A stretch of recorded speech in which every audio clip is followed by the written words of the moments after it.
Hi friends. তো দেখ আমরা অনেক যা দিন পরে আমরা রিমেন ইন্টিগ্রেশন অনেকগুলো স্টেপ করে এসেছি। এবার আমরা রিমেন ইন্টিগ্রেশনে অনেকগুলো ব্যাপারই এসেছি, ঠিক আছে। এফএক্সের ধারণা দিয়েছি, ক্যাপিটাল এফএক্স ফাংশন কি ধারণাটা দেওয়া হয়েছে, এবং ক্যাপিটাল এফএক্স ফাংশনের একটা থিওরিমস বলেছিলাম যে ফার্স্ট যে থিওরিমসটা সেটা ছিল যে স্মল এফ ফাংশনটা যদি আমার ইন্টিগ্রেবল হয়, যে আমরা লাস্ট ভিডিওতে লাস্ট যে থিওরিমসটা যেটা ডিসকাস করেছি দেখ, সেটা হচ্ছে small F A B to R, এটা যদি আমার এই ফাংশনটা যদি আমার রিমেন ইন্টিগ্রেবল হয়, তাহলে capital F X equals two যে আমরা এ টু এক্স বলছিলাম এফ টি ডিটি। তো এই ফাংশনটা আমার কি হবে, যে এটা যদি আমার ইন্টিগ্রেবল হয় তাহলে এই ফাংশনটা কন্টিনিউয়াস হবেই, তাহলে এই ফাংশনটা এ বির মধ্যে কন্টিনিউয়াস হবেই, ঠিক আছে। এবার আজকে আমাদের যেটা মেইন জায়গা সেটা হচ্ছে আমরা দেখব যে এই স্মল এফ ফাংশনটা যদি আমার কন্টিনিউয়াস হয়, যদি হয় তাহলে এই ফাংশনটা ডিফারেন্সিয়েবল হবে। এটা কন্টিনিউয়াস হলে এটা ডিফারেন্সিয়েবল হবে, ঠিক আছে। মানে এই ফাংশনটা থেকে এই ফাংশনটা একটা স্টেপ উপরে থাকবে, ঠিক আছে। মানে এটা ইন্টিগ্রেবল, তার মানে এটা পুরোটাই কন্টিনিউয়াস নাও হতে পারে, হয়তো ইন্টিগ্রেবল মানে এটা পুরো ইন্টারভেলের মধ্যে কন্টিনিউয়াস নাও হতে পারে, ঠিক আছে, কিন্তু এই ফাংশনটা কন্টিনিউয়াস হচ্ছে।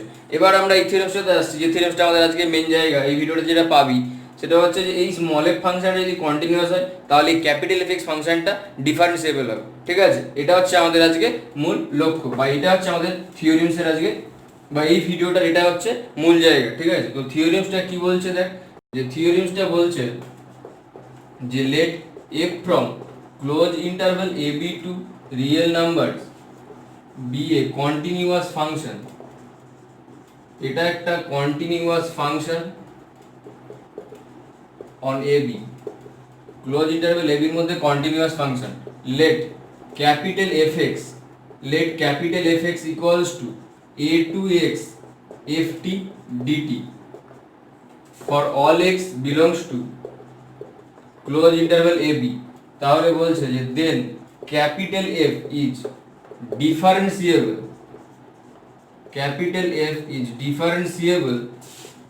On A B. ক্যাপিটাল এফটা হচ্ছে ডিফারেন্সিয়েবল অন এ বি, শুধু তাই নয়, এবং এই রিলেশনটা হোল্ড হবে ফার্দার এফটা এক্স যদি করি ক্যাপিটাল এফ এক্স, তার যদি আমি ডেরিভেটিভ বার করি তাহলে সেটা কত হবে না, সেটা হবে small of f x for all x belongs to close interval A b, ঠিক আছে। যে ক্যাপিটাল এফ এক্স ফাংশনটা, ক্যাপিটাল এফ যে ফাংশনটা, সেই ফাংশনটা ডিফারেন্সিয়েবল তো হচ্ছেই, তার সাথে তার যদি তাহলে ডিফারেন্সিয়েবল হবে তাহলে তার ডেরিভেটিভ এক্সিস্ট করবে, তাহলে তার ডেরিভেটিভটা কি হবে না, ডেরিভেটিভটা হবে এফ এক্স ফাংশনটাই, প্রত্যেকটা এক্স বিলংস টু এ বির জন্য, ঠিক আছে।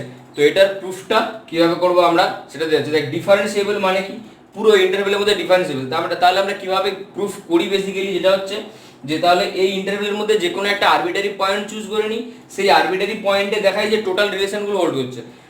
এই ইন্টারভেলের মধ্যে একটা আরবিটারি পয়েন্ট চুজ করে নিলাম, সেই পয়েন্টটা দেখালাম ডিফারেন্সিয়েবল হলো, এবং সেই পয়েন্টটার জন্য যদি এই রিলেশনটা হোল্ড করে তাহলে আমরা বলতে পারবো তাহলে প্রত্যেকটা x belongs to a b জন্য হোল্ড হবে, ঠিক আছে। তো সেটাই আমাদের আজকে দেখাবো, ঠিক আছে।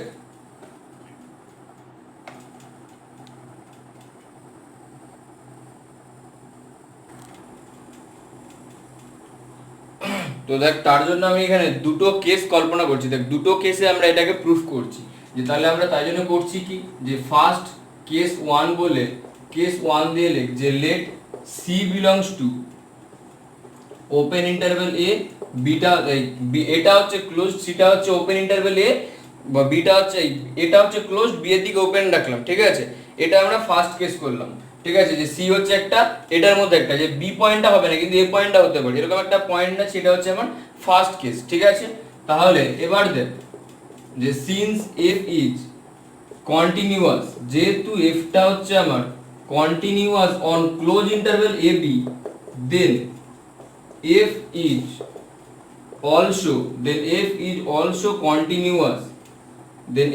also continuous at c।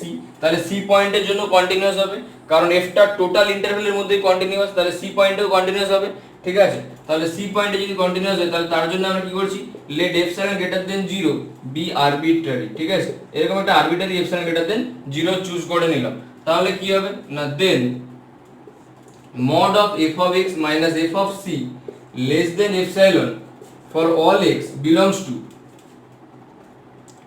তাহলে কি হবে, আচ্ছা প্রত্যেকটা এপসাইলনের জন্য তাহলে একটা সি এর ডেল্টা নেভারহুড পাবে, তাই তো, ওটা আগে বের হবে। যে তাহলে প্রত্যেকটা এপসাইলনের জন্য আমাদের কি প্রত্যেকটা কন্টিনিউটি যে ডেফিনেশন, রিয়েল নাম্বারস এর কন্টিনিউটি যে ডেফিনেশন, ঠিক আছে। Therefore for every epsilon greater than 0 there exists a delta greater than 0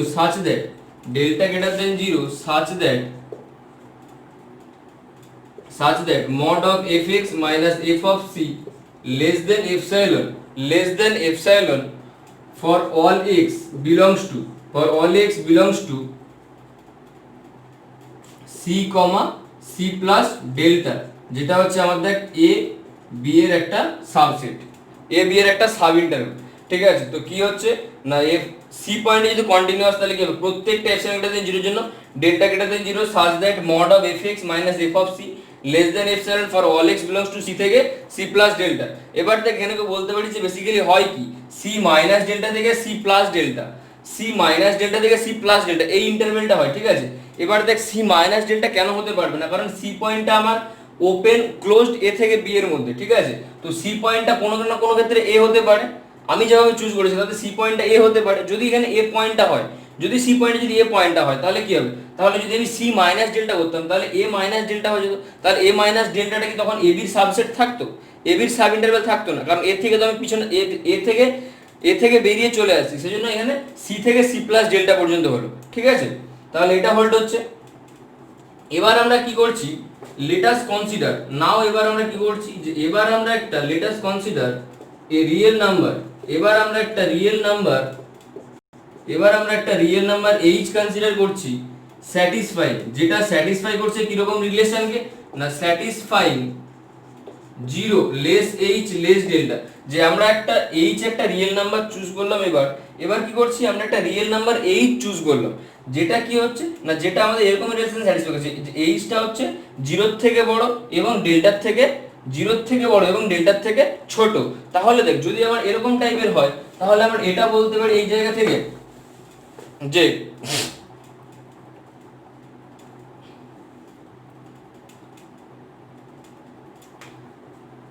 যদি আমাদের এটা হয়, তাহলে দেখ এখান থেকে এটা বলা যাবে যে ইন্টারভ্যাল সি থেকে সি প্লাস এইচ, এই যে সাব ইন্টারভ্যালটা হবে এইটা তাহলে সি থেকে সি কমা সি প্লাস যেটা তার থেকেও ছোট হবে। যে এইচ হচ্ছে আমরা একটা রিয়েল নাম্বার চুজ করলাম যেটা ডেল্টার থেকে ছোট কিন্তু পজিটিভ, ঠিক আছে। তাহলে সি থেকে সি প্লাস এইচ পর্যন্ত যে ইন্টারভ্যালটা, সেই ইন্টারভ্যালটা সি থেকে সি প্লাস ডেল্টা যে ইন্টারভ্যাল তার থেকে ছোট হবে, বা সেই ইন্টারভ্যালটা পুরোটা সেম হতে পারে, প্রপার সাবসেটই হবে, এটা প্রপার সাবসেটই হবে, ঠিক আছে। সি থেকে সি প্লাস ডেল্টার প্রপার সাবসেট হবে, কারণ এইচটা তো ডেল্টা হবেই না কখনো, এইচ টার্মটা তো কখনো ডেল্টা হতেই পারে না। তাহলে সি থেকে সি প্লাস এইচ এই ইন্টারভ্যালটা সি থেকে সি প্লাস ডেল্টা এই ইন্টারভ্যালের জন্য এই ইন্টারভ্যালের থেকে ছোটই হবে সবসময়, মানে পুরোপুরি প্রপার হচ্ছে, পুরোপুরি প্রপার সাব ইন্টারভ্যাল, ঠিক আছে।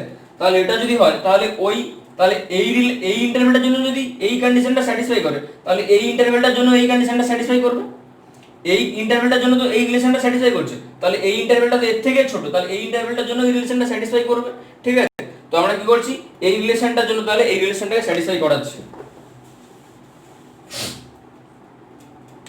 তাহলে therefore কি হচ্ছে না, mod of fx minus f of c less than epsilon for all x belongs to c, c plus h, ঠিক আছে। তাহলে এটার জন্য আমাদের হোল্ড করছে, ঠিক আছে।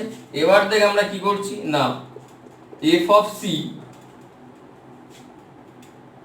minus epsilon less fx less f of c plus epsilon, ঠিক আছে, for all x belongs to c, c plus h। আমাদের দেখ এরকম টাইপের যে আমরা করতাম যে ধর সিকোয়েন্সের ক্ষেত্রে x a minus l less than epsilon, তাহলে আমরা করতাম না যে l minus epsilon এর থেকে বড় l plus epsilon এর থেকে বড়, এরকম টাইপের একটা জায়গা করতাম যে mod of x a minus l টা যদি epsilon এর থেকে ছোট হয় তাহলে l minus epsilon এবং l plus epsilon এর মধ্যে x টা থাকবে।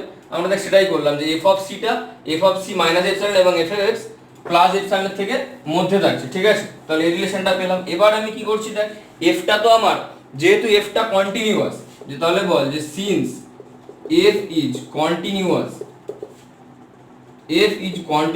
on ab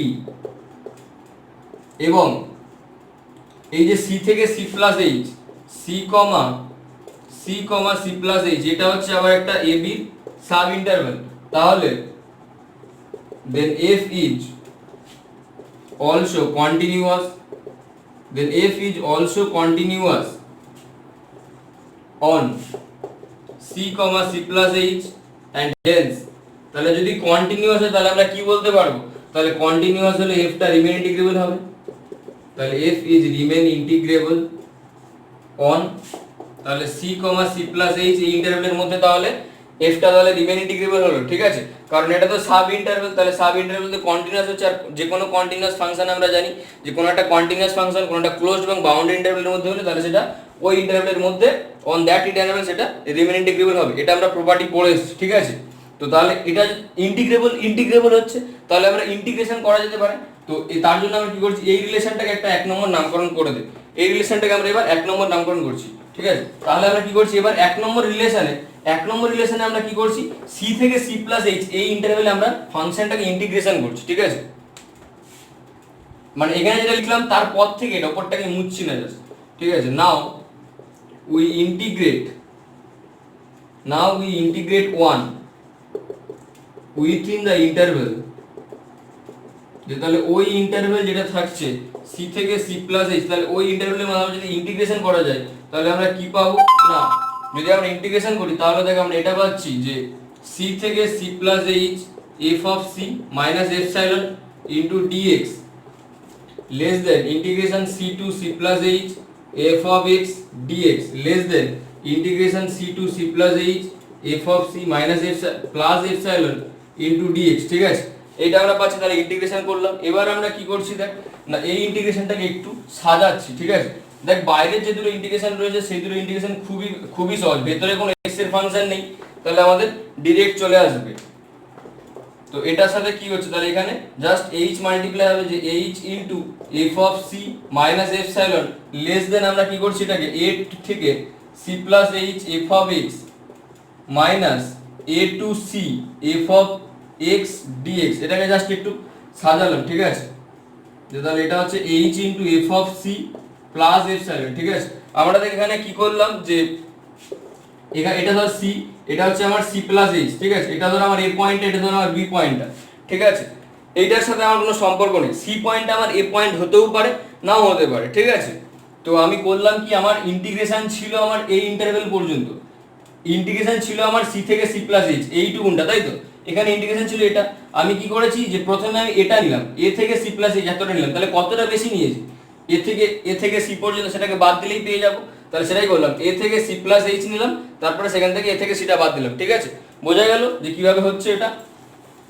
তাহলে ওটা যদি হয়, এবার দেখ আমরা যে ক্যাপিটাল fx যে ফাংশনটা ডিফাইন করেছিলাম, ক্যাপিটাল fx যে ফাংশনটা ছিল সেই ফাংশনটা আমার ছিল কত, a2x f of t dt।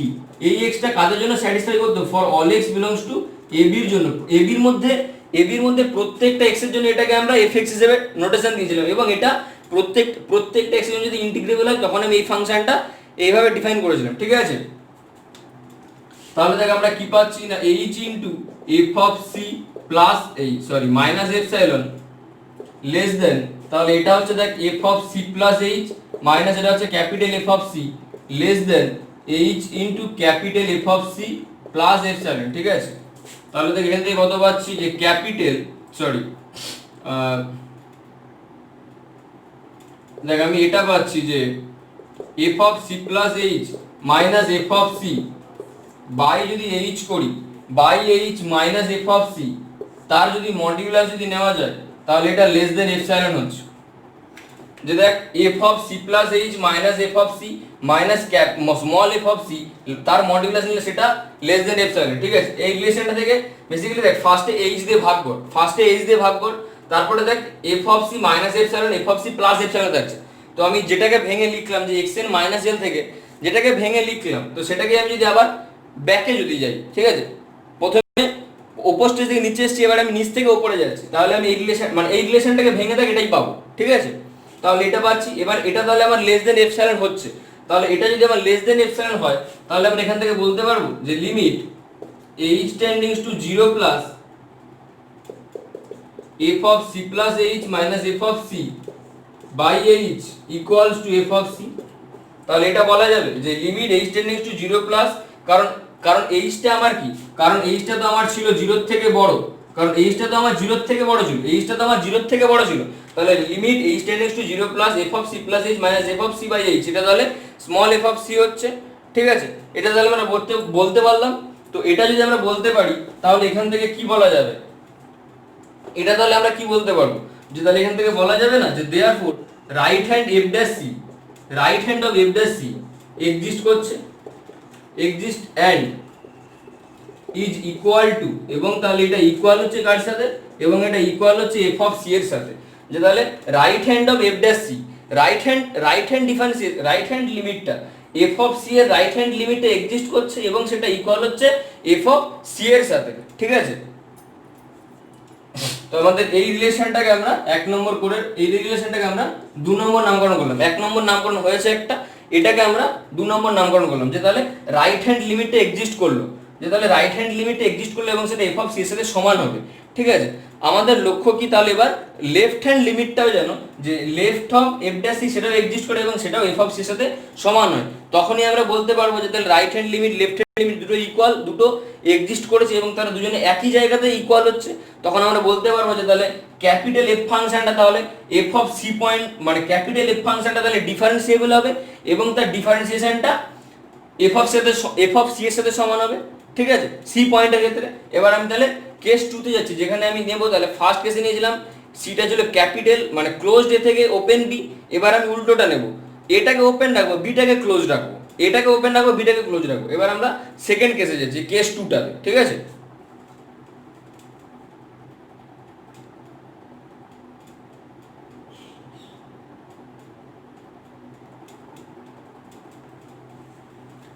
তাহলে দেখ এবার আমরা আসি কেস 2 তে। ঠিক আছে, কেস 1 কেস 2 দুটো কেস করে করছি, যে তাহলে এখানে তাহলে আমরা ধরলাম সিটা হচ্ছে কি না এটা ওপেন, বিটা আমার ক্লোজড আছে। ঠিক আছে, তাহলে এই পয়েন্টটা, এবার দেখ সিন্স পুরো একই লেখা, সিন্স f ইজ কন্টিনিউয়াস, যেহেতু ফটা কন্টিনিউয়াস অন ab, ab এর মধ্যে continuous, then f is also continuous, then f is also continuous on, f is also continuous at c point A continuous। ঠিক আছে, তাহলে তার জন্য আমি কি করছি, epsilon greater than 0 একটা আরবিটারি চুজ করে নিলাম, epsilon greater than 0, therefore for every epsilon greater than 0, for every epsilon greater than 0 there exists a delta greater than 0 such that there exists a delta greater than 0 such that mod of fx minus f of c less than epsilon for all x belongs to, for all x belongs to কি হবে তাহলে এখানে, যেখানে হয় c minus delta থেকে c plus delta পর্যন্ত, তাহলে আমরা যেটা জানি, তো তাহলে এখান থেকে হবে এটা, যেটা হচ্ছে আবার দেখ ab এর সাব ইন্টারভ্যাল। ঠিক আছে, কারণ দেখ এখানে c মাইনাস ডেল্টা হবে, লাস্টের পয়েন্টটা c হবে, কারণ এখানে c পয়েন্টটা কি b পয়েন্টের সাথে ইকুয়াল হতে পারে, আর এদিকে তো ইকুয়াল হওয়ার সম্ভাবনা নেই a পয়েন্টের সাথে, সেজন্য আমি c মাইনাস ডেল্টা থেকে রাখলাম। ঠিক আছে, বেসিক্যালি এটা হয় কি for all x belongs to c minus delta থেকে সি প্লাস ডেল্টা, আর এখানে সি প্লাস ডেল্টা করতে পারবো না, কারণ সি পয়েন্টে যদি বি পয়েন্টে যদি কখনো অকার করে যায়, যেভাবে নেওয়ার সাথে সি পয়েন্টটা বি হতেই পারে কোনো না কোনো কেসের ক্ষেত্রে, তাহলে যদি বি পয়েন্টটা হয় তাহলে সি প্লাস ডেল্টা যদি হয় তাহলে বি প্লাস ডেল্টা মানে বি এর থেকে বি এর বাইরে চলে যাবে, তাহলে ইন্টারভেলটা তো আমার লাস্ট বি তে, বি এর বাইরে চলে গেলে তখন আমি এটা তো বি এর সাব মানে এ বি ইন্টারভেলে সাবসিডি বলতে পারবো না, সাব ইন্টারভেলই বলা যাবে না। ঠিক আছে, সেজন্য আমাদেরকে সি পর সি লাস্ট হবে, তাহলে এটা হচ্ছে। এবার দেখ আমি কি করছি না, এবার একই রকম ভাবে যে let us choose a real number, এবার সেম একই রকম ভাবে একটা রিয়েল নাম্বার চুজ করলাম h, যেটা স্যাটিসফাই করছে কি না satisfy 0 less h less delta. ঠিক আছে, 0 লেস h লেস ডেল্টা, তাহলে এরকম রিলেশন যদি হয় তাহলে দেখ আমরা বলতে পারবো, তাহলে এটা যদি আমার হোল্ড করে তাহলে এখান থেকে বলা যাবে যে c মাইনাস h কমা c, এই ইন্টারভেলটা তাহলে c মাইনাস ডেল্টা কমা c এর থেকে ছোট হবে, যেটা আবার ab এর সাব ইন্টারভেল। ঠিক আছে, তাহলে আমার এই c মাইনাস h টা c এর থেকে ছোট, c মাইনাস h কমা c এই ইন্টারভেলটা c মাইনাস ডেল্টা কমা c এর থেকে সাব ইন্টারভেল হচ্ছে প্রপার সাব ইন্টারভেল। তাহলে এটা যদি প্রপার সাব ইন্টারভেল হয় তাহলে এই ইন্টারভেলটার জন্য আমার কি এই রিলেশনটা ট্রু হবে, তাহলে আমরা সেটাই লিখছি। ঠিক আছে, পুরো ফার্স্ট কেসে যা করলাম পুরো সেম জিনিস। ঠিক আছে, কোনো আলাদা কিচ্ছু নেই এখানে। তাহলে আমরা কি পাচ্ছি দেখ, যে therefore mod of fx minus f of c less than epsilon for all x belongs to c c minus h থেকে c minus H comma c, যেটা আবার এ বি সাব ইন্টারভেল। ঠিক আছে, তাহলে এখান থেকে আমরা দেখছি একই জিনিস f of c minus epsilon less than f of x less than f of C plus epsilon for all x belongs to c minus H comma C, এটা হচ্ছে। ঠিক আছে, এবার এটাকে তাহলে আমরা কি করছি, এই রিলেশনটাকে তাহলে আমরা 3 নম্বর নামকরণ করলাম। এবার দেখ যে বল since F is continuous on A B, যেহেতু এ বির মধ্যে কন্টিনিউয়াস, এবং দেখ এই যে সাব ইন্টারভ্যালটা C minus H comma C, এটা হচ্ছে আমার একটা এ বি সাব ইন্টারভ্যাল। তাহলে then F is also continuous on C minus H comma C, and hence, যেটার মধ্যে যেহেতু continuous and hence F is Riemann integrable, যে তাহলে এফটা Riemann integrable on C minus H comma C, এই ইন্টারভ্যালের মধ্যে তাহলে রিমেন ইন্টিগ্রেবল হচ্ছে। তাহলে রিমেন ইন্টিগ্রেবল যদি হয় তাহলে আমরা ওই 3 নম্বর রিলেশন এবার তাহলে ওই ইন্টারভ্যালের মধ্যে ইন্টিগ্রেশন করছি। তাহলে now we integrate the relation 3 between the interval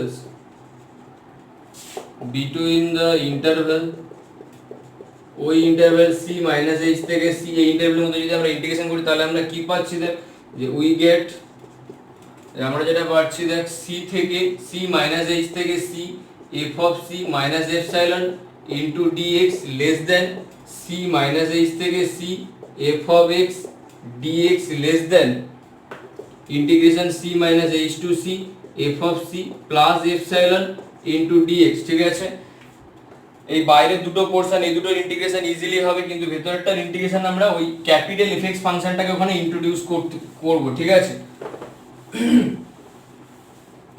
capital FX ফাংশনটাকে দেখ বেসিক্যালি এই ইন্টিগ্রেশনটা কি বলা হচ্ছে, এটা হচ্ছে c, এটা হচ্ছে আমার c মাইনাস h, এটা হচ্ছে আমার a পয়েন্ট, এটা হচ্ছে আমার b পয়েন্ট। ঠিক আছে, ক্যাপিটাল এফএক্স ফাংশনটা কিন্তু যেখান থেকে স্টার্ট হবে না, ক্যাপিটাল এফ যেটা বলছি ওই ফাংশনটা কিন্তু সবসময় ইন্টারভ্যালের ফার্স্ট পয়েন্ট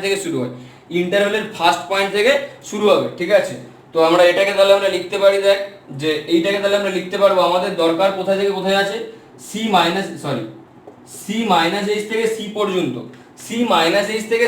তার মানে এই ছোট জায়গাটা ইন্টিগ্রেশন আছে। আমরা কি করলাম, প্রথমে টোটালটা নিলাম, মানে a থেকে c পর্যন্ত নিলাম, তারপর a থেকে c মাইনাস h যেটা বাদ দিয়ে দিলাম। ঠিক আছে, তাহলে আমরা কি করছি দেখ, যে এইটাকে যদি আমরা করি, এটা হচ্ছে c মাইনাস h থেকে c পর্যন্ত, তাহলে দেখ এই দিকেটা যেটা হচ্ছে সেটা হচ্ছে দেখ h into f of c minus epsilon less দেন কি করলাম a থেকে c পর্যন্ত f of x dx minus a থেকে c minus h into f of x dx less then h into f of c plus epsilon. ঠিক আছে, এটা রাখলাম, তাহলে দেখ আমরা কি পেলাম, যে h into f of c minus epsilon less দেন দেখ এটা পাচ্ছি যে f of c minus f of c minus h। ঠিক আছে, এটা পেলাম, তাহলে এই রিলেশনটা less than h into f of c plus epsilon. ঠিক আছে, এই রিলেশনটা পাচ্ছি, তাহলে দেখ এখান থেকে আমরা যেটা পাচ্ছি সেটা হচ্ছে mod of f of c minus f of c minus h by h minus f of c less than epsilon. ঠিক আছে, লেস দেন এপসাইলন। ঠিক আছে, এবার আমাদের এইটা দেখাতে হবে কি না, এইটা হচ্ছে আমার লেফট হ্যান্ড লিমিটটা হবে, যে লেফট হ্যান্ড লিমিট যেটা বলছি ডিফারেন্সিয়েশনের জন্য দুটো দেখাতে হয়, রাইট হ্যান্ড লিমিট এবং লেফট হ্যান্ড লিমিট। তো তাহলে দেখ এখানে আমি কি করছি, তাহলে তার জন্য আমি কি করলাম, যে এটাকে আমি চুজ করলাম এরকম ভাবে, যে আমরা এখানে একটা h হচ্ছে, যে h ড্যাশ নিলাম, সেটা হচ্ছে আমার মাইনাস অফ h, আমরা ধরে নিলাম h ড্যাশটা হচ্ছে মাইনাস অফ h। ঠিক আছে, মাইনাস অফ h-টাকে আমরা একটা h ড্যাশ ধরলাম, মাইনাস অফ h-টাকে আমরা ধরলাম যে h ড্যাশ। ঠিক আছে, তাহলে দেখ h-টা তো আমার পজিটিভ ছিল, তাহলে মাইনাস অফ, তার মানে h ড্যাশ যেটা তার মানে নেগেটিভ, তার মানে এটা 0 লেস দিকে যাবে। তাহলে এখান থেকে এটাকে আমরা বলতে পারি যে তাহলে f of c plus h dash minus f of c by h dash minus f of c less than epsilon, এটা বলা যেতে পারে, যে h ড্যাশটা হচ্ছে আমার যেখানে মাইনাস অফ h। ঠিক আছে, তাহলে এটাকে আমরা ঘুরিয়ে লিখলাম, যে f of C plus H dash, কারণ মাইনাস এইচ এর জায়গায় এইচ ড্যাশ বসালাম, মাইনাস এফ অফ সি ছিল বাই এইচ এর জায়গায় মাইনাস এইচ ড্যাশ হলো, মাইনাস এফ অফ সি থাকলো minus epsilon not less than epsilon not, ঠিক আছে। এইচ ড্যাশের জায়গায় এইচ ড্যাশটা হচ্ছে মাইনাস এইচ, বসিয়ে দেখ পুরো একই জিনিস লিখেছি। তাহলে দেখ এটা যদি আমার হোল্ড করে তাহলে এটাকে আমরা বলতে পারি যে তাহলে limit H dash tends to 0 minus F of C plus H dash minus F of C by H dash equals to আমার এফ অফ সি। তাহলে দেখ এটা বলতে পারি যে এইচটা তো আমার পজিটিভ ছিল, কারণ এইচটা ছিল কি, কারণ এইচটা ছিল আমার এটা 0 লেস এইচ লেস ডেল্টা। তো আমার এটা শুধু জাস্ট দরকার যে এইচটা তো পজিটিভ, তাহলে মাইনাস এইচটা কি হবে, তাহলে মাইনাস এইচটা নেগেটিভ, তার মানে এইচ ড্যাশটা কি হবে, তাহলে এইচ ড্যাশ মাইনাস এইচটাকে তো আমি এইচ ড্যাশ ধরেছি, তাহলে এইচ ড্যাশটা কি হবে, তাহলে এইচ ড্যাশটা 0 নেগেটিভ দিকে যাওয়ার টেন্ডেন্সি রয়েছে। সেজন্য আমি বললাম যে limit H dash tends to 0 minus F of C plus H dash, সেটা তার মানে এইচ এফ অফ সি তে যাচ্ছে। তাহলে এই রিলেশনটা যদি হোল্ড হয় তাহলে এটা থেকে আমরা কি বলতে পারি, ওই রিলেশনটাকে যেটা লাস্ট টাইম লিখেছি দেখ, ওই রিলেশনটাকে তাহলে আমরা কি বলতে পারবো, এই রিলেশনটা থেকে আমরা কি বলতে পারবো যে তাহলে therefore left hand F dash of C L of F dash C exist করছে, exist and is equal to F of C, এবং সেটা এফ অফ সি এর সাথে সমান হচ্ছে। তাহলে দেখ এটা আমাদের মেবি সম্ভবত হবে, আমরা মাঝখানে ওই ইন্টিগ্রেশন লাইনটাতে দাগ নম্বর দিইনি না, তো এটা আমাদের 3 নম্বর হওয়া উচিত, ঠিক আছে। এবার ইন্টিগ্রেশনের একটা কথা বলে দিই যে ইন্টিগ্রেশনের যে লাইনটা ছিল সেই লাইনটাকে মানে যে লাইনটাকে ইন্টিগ্রেশন করেছি সেটাকে যদি 3 নম্বর দিই তাহলে এটা 4 নম্বর হবে, ঠিক আছে। তো এইটাকে কোন লাইন বলছি এটা একটু মাথায় রাখিস, এটা একটু তোরা একটু দরকার হলে কারেকশন করে নিস, আমার মনে নেই ঠিকঠাক যে ওটাকে দিয়েছিলাম কিনা 3 নম্বর, তো তাই জন্য আমি এটাকেই আবার 3 নম্বর দিলাম। তাহলে দেখ আমি 2 নম্বর যেটা পেয়েছিলাম, 2 নম্বরে পেয়েছিলাম রাইট হ্যান্ড লিমিট এক্সিস্ট করছে, এখানে পেলাম 3 নম্বর লিমিটটাও এক্সিস্ট করছে, মানে লেফট হ্যান্ড লিমিটটা এক্সিস্ট করছে। তাহলে আমরা বলতে পারি যে ফ্রম 2 and 3 তাহলে আমরা কি পাচ্ছি যে তাহলে f of c is মানে ক্যাপিটাল f যে ফাংশনটা, ক্যাপিটাল f ফাংশনটা কি হচ্ছে, তাহলে ক্যাপিটাল f ফাংশনটা ডিফারেন্সিয়েবল, তাহলে ডিফারেন্সিয়েবল এট c পয়েন্ট, এবং শুধু কি তাই হচ্ছে f ড্যাশ অফ c যেটা সেটা হচ্ছে আমার f অফ c এর সাথে সমান, যে ক্যাপিটাল f ফাংশনটা ডিফারেন্সিয়েবল হচ্ছে c পয়েন্টে, এবং তার c পয়েন্টের ডেরিভেটিভ ভ্যালুটা সেটা কি হচ্ছে স্মল f ফাংশনের সাথে সমান হচ্ছে। এবার দেখ c পয়েন্টটা আমার একটা আরবিটারি পয়েন্ট ছিল, c পয়েন্টটা আমার তো আরবিটারি পয়েন্ট ছিল ab এর মধ্যে,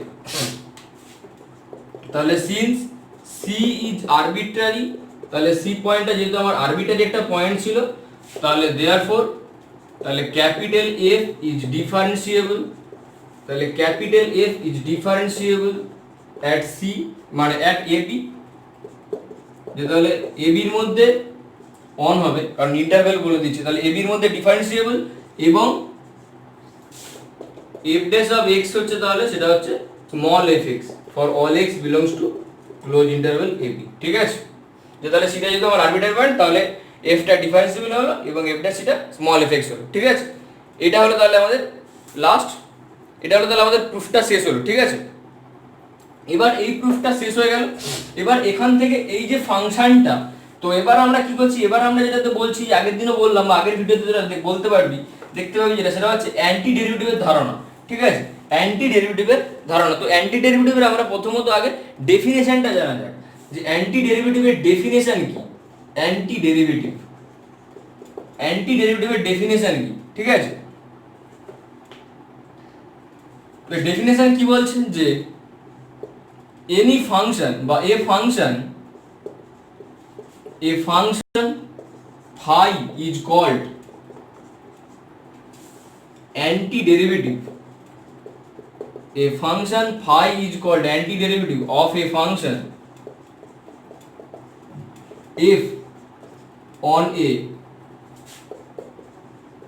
closed and bounded interval, on a closed and bounded interval, on a closed and bounded interval, closed interval ab, if fx equals to phi dash of x for all x belongs to closed interval ab, তাহলে কোন একটা function phi ফাংশনকে anti derivative বলা হবে f এর একটা closed এবং bounded interval ab এর মধ্যে যদি ফাই ড্যাশ x টা fx এর সাথে সমান হয়।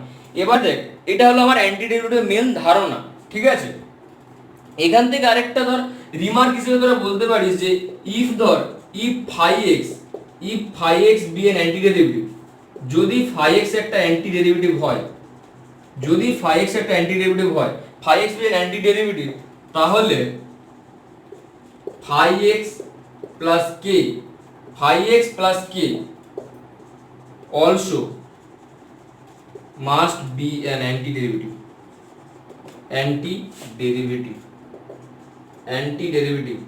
where k is a constant, যেখানে k টা হচ্ছে একটা কনস্ট্যান্ট। যে যদি আমার phi x যদি আমার অ্যান্টিডেরিভেটিভ হয়, তাহলে phi x plus k also must be an antiderivative, যেখানে k টা হচ্ছে একটা কনস্ট্যান্ট। তার মানে যদি আমরা একটা অ্যান্টিডেরিভেটিভ খুঁজে পাই, তাহলে তার সাথে যে কোনো কনস্ট্যান্ট অ্যাড করে আমরা, ঠিক আছে, তার অ্যান্টিডেরিভেটিভ আরো পেতে পারি। ঠিক আছে, এটা হলো আমার অ্যান্টিডেরিভেটিভ ধারণা। তাহলে দেখ আমরা এটা অ্যান্টিডেরিভেটিভ ধারণা, তাহলে আমরা দেখ একটা জিনিস বলি, তাহলে আমরা যে ক্যাপিটাল এফ(x) যে ফাংশনটা ডিফাইন করেছিলাম, ক্যাপিটাল এফ(x) যে ফাংশনটা ডিফাইন করেছিলাম, তাহলে বলতে পারবো ক্যাপিটাল এফ(x) ফাংশনটা তাহলে স্মল এফ ফাংশনের অ্যান্টিডেরিভেটিভ। তাহলে ক্যাপিটাল এফ(x) যে ফাংশনটা ডিফাইন করেছিলাম সেই ফাংশনটা তাহলে আমরা বলতে পারি যে তাহলে সেটা হচ্ছে স্মল এফ ফাংশনের অ্যান্টিডেরিভেটিভ। ঠিক আছে, এটা বলা গেল। আচ্ছা, আরেকটা জিনিস এখানে নোটের মতন তোরা মনে রাখতে পারিস যে অ্যান্টিডেরিভেটিভ এক্সিস্ট করার জন্য স্মল এফ ফাংশনটা কন্টিনিউয়াস নাও হতে পারে। মানে continuity of small F is not necessary for the existence of antiderivative. ঠিক আছে, তো সেটার জন্য আমি একটা কাউন্টার এক্সাম্পল হিসেবে দেখাচ্ছি। দেখ যে তাহলে আমরা যেটা মনে রাখতে চাইছি সেটা হচ্ছে, দেখ যে the continuity of small f is not necessary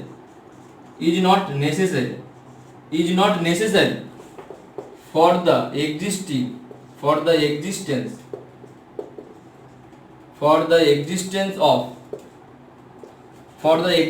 of antiderivative exist করার জন্য স্মল এফ ফাংশনটাকে কন্টিনিউয়াস হতে হবে এরকম কোনো গল্প নেই। মানে স্মল এফ ফাংশনটা যদি আমার ডিসকন্টিনিউয়াস ফাংশনও হয়, স্মল এফ ফাংশনটা ধর টোটাল কোনো একটা ইন্টারভ্যালের মধ্যে কন্টিনিউয়াস হচ্ছে না, মানে কোনো একটা পয়েন্টে ধর ডিসকন্টিনিউয়াস রয়েছে, কিন্তু তা বলে কি তার অ্যান্টিডেরিভেটিভ এক্সিস্ট করবে না? আমি বলছি এক্সিস্টেন্স থাকতেও পারে, মানে নট নেসেসারি। ঠিক আছে, তো তার জন্য আমি কি করছি না, ফর এক্সাম্পলের জন্য আমরা কি করছি যে let F from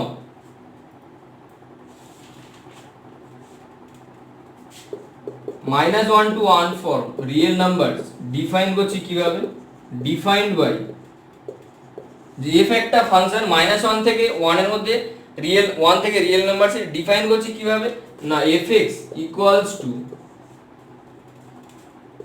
2x sin 1/x square, 2x sin 1/x minus cos 1/x যখন x টা হচ্ছে আমার নট ইকুয়ালস টু 0 হবে যখন x এর ভ্যালুটা 0। ঠিক আছে, তাহলে দেখ এটা যদি আমার fx ফাংশনটা হয়, fx ফাংশনটা কি বললাম, fx ফাংশনটা -1 থেকে 1 এর মধ্যে 2x sin 1/x minus cos 1/x যখন x টা নট 0, আবার x টা যখন 0 তখন ফাংশনের ভ্যালুটা 0। ঠিক আছে, তো এটা আমার যদি ফাংশনটা হয়, তাহলে দেখ here f is not continuous at 0, তাহলে দেখ 0 পয়েন্টে কন্টিনিউয়াস নয়। তাহলে 0 পয়েন্টে কন্টিনিউয়াস নয় মানে কি, কোনো একটা পয়েন্টে কন্টিনিউয়াস নয়, তাহলে বলতে পারি ফাংশনটা পুরো ইন্টারভ্যালের মধ্যে কন্টিনিউয়াস নয়, ফাংশনটা টোটাল ইন্টারভ্যালের মধ্যে কন্টিনিউয়াস নয়, তো আমরা যেরকম থিওরেমস জানি যে যদি একটা পয়েন্টে ফাইনাইট নাম্বার অফ পয়েন্টে যদি ডিসকন্টিনিউটি থাকে, তাহলে ফাংশনটা রিমেইন ইন্টিগ্রেবল হবে। ঠিক আছে, তাহলে এই ফাংশনটা ইন্টিগ্রেবল করা যাবে, তাহলে এই ফাংশনটা ইন্টিগ্রেশন করা যাচ্ছে, কিন্তু ফাংশনটা মানে টোটাল ইন্টারভ্যালের মধ্যে কন্টিনিউয়াস হচ্ছে না। তাহলে এখানে এফটা 0 পয়েন্টে কন্টিনিউয়াস নয়, কারণ দেখ 0 পয়েন্টে 0 ভ্যালু, বাকি সমস্ত জায়গাতে আলাদা ভ্যালু পাবো, এক্সটা যেরকম হবে তার উপরে ভ্যালু হবে। ঠিক আছে, তো নট ইকুয়ালস টু 0 হওয়া মানে ফাংশনের ভ্যালুটা 0 তো হবে না, তখন আর ফাংশনে তো 0 আসছে না।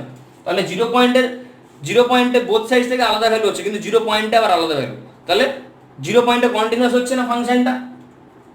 তাহলে 0 পয়েন্টে কন্টিনিউয়াস যদি না হয়, তাহলে এখান থেকে বলতে পারছি তাহলে Haynes f is not continuous, তাহলে f is not continuous on, তাহলে টোটাল ইন্টারভ্যালের মধ্যে টোটাল ইন্টারভ্যাল -1 থেকে 1 এর মধ্যে তাহলে কন্টিনিউয়াস হচ্ছে না। কিন্তু আবার দেখ আমার এটা এই যে ফাংশনটা, এই ফাংশনটার অ্যান্টি ডেরিভেটিভ এক্সিস্ট করবে। আমরা যদি এরকম ফাংশনটাকে যদি চুজ করি, ধর আমি যদি একটা ফাংশন চুজ করলাম, phi x ফাংশন চুজ করলাম, লেট phi x ফাংশনটা হচ্ছে আমার কিরকম না, phi x ফাংশনটা হচ্ছে x স্কয়ার sin 1/x যখন x টা হচ্ছে নট ইকুয়ালস টু 0, 0 হবে যখন x টা 0। phi x ফাংশনটা চুজ করলাম x স্কয়ার sin 1/x যখন x টা নট ইকুয়ালস টু 0, 0 যখন x টা 0।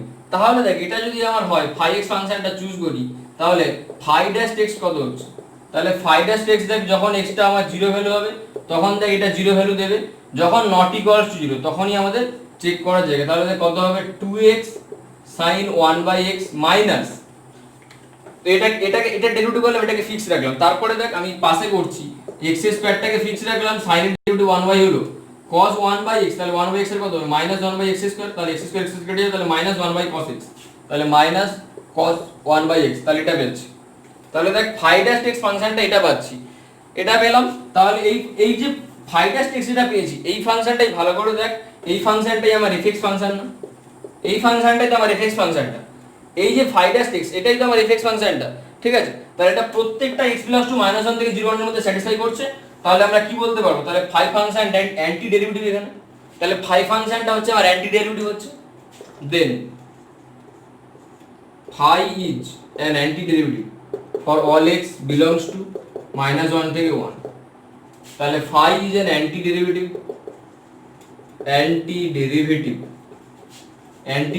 of, তাহলে phi টা antiderivative of f on -1 থেকে 1, ঠিক আছে। -1 থেকে 1 এর মধ্যে phi টা হচ্ছে, তাহলে আমার f এর অ্যান্টিডেরিভেটিভ এক্সিস্ট করলো, কিন্তু f ফাংশনটা কন্টিনিউয়াস ছিল না, ঠিক আছে। আমাদের এই এক্সাম্পলটা অনেক সময় দরকার পড়বে পরবর্তীকালে, যে f ফাংশনটা কন্টিনিউয়াস নয়, তাহলে কি এই ফাংশনটার অ্যান্টিডেরিভেটিভ এক্সিস্ট করতে পারে, আমি বলছি থাকতেই পারে, কন্টিনিউয়াস না হলেও এটার অ্যান্টিডেরিভেটিভ থাকতেই পারে, যেটা একটা এক্সাম্পল আমরা পেলাম, ঠিক আছে। এটা হলো তাহলে আমাদের মোটামুটি এই ভিডিওটার এটাতেই টপিক থাকবে। এরপরে যে ভিডিওটা আসবে সেটাতে আমরা দেখব, সেটাতে আমরা প্রুফ করব fundamental of integral calculus, integral ক্যালকুলাসের ফান্ডামেন্টাল থিওরেম যেটা, সেই ফান্ডামেন্টাল থিওরেমসটা আসবো, এবং আমরা দেখব ওই ফান্ডামেন্টাল থিওরেমসের দুটো কন্ডিশন রয়েছে, ওই দুটো কন্ডিশনই ইন্ডিপেন্ডেন্ট, মানে একটা কন্ডিশন স্যাটিসফাই করলে আরেকটা কন্ডিশন স্যাটিসফাই করতেই হবে, নাও হতে পারে, বা অপর কন্ডিশনটা স্যাটিসফাই করলো ফার্স্ট কন্ডিশন স্যাটিসফাই করলো সেকেন্ড কন্ডিশন স্যাটিসফাই নাও করতে পারে, হয়তো সেকেন্ড কন্ডিশন স্যাটিসফাই করলো ফার্স্ট কন্ডিশন নাও স্যাটিসফাই করতে পারে, ঠিক আছে। তো তার জন্য দুটো এক্সাম্পল আসবো। আচ্ছা, ওই ভিডিওটা মোটামুটি এইগুলো শুধু জাস্ট ওই থিওরেমসে থাকবে, আর যদি পারি ওটাতে ফার্স্ট মিন ভ্যালু থিওরেম সেটা জুড়ে দেবো, আর ফার্স্ট মিন ভ্যালু থিওরেমস হয়ে যাওয়া মানে আরেকটা জিনিস থাকবে, সেটা হচ্ছে second mean value theorems, Bonnet form এবং ভাস্টার্স ফর্ম, ঠিক আছে। তো এইগুলো আমার থিওরেমস হলেই মোটামুটি রিমেন ইন্টিগ্রেশনের থিওরেমসের চ্যাপ্টার থিওরেম শেষ হবে, তারপরে এবার অঙ্কতে আসবে, ঠিক আছে। রিমেন ইন্টিগ্রেশন সত্যি অনেক বড় চ্যাপ্টার, বিশাল টাইম লাগে, প্রচুর টাইম লাগে, ঠিক আছে, এবং প্রচুর বোঝারও জায়গা রয়েছে এখানে, ঠিক আছে।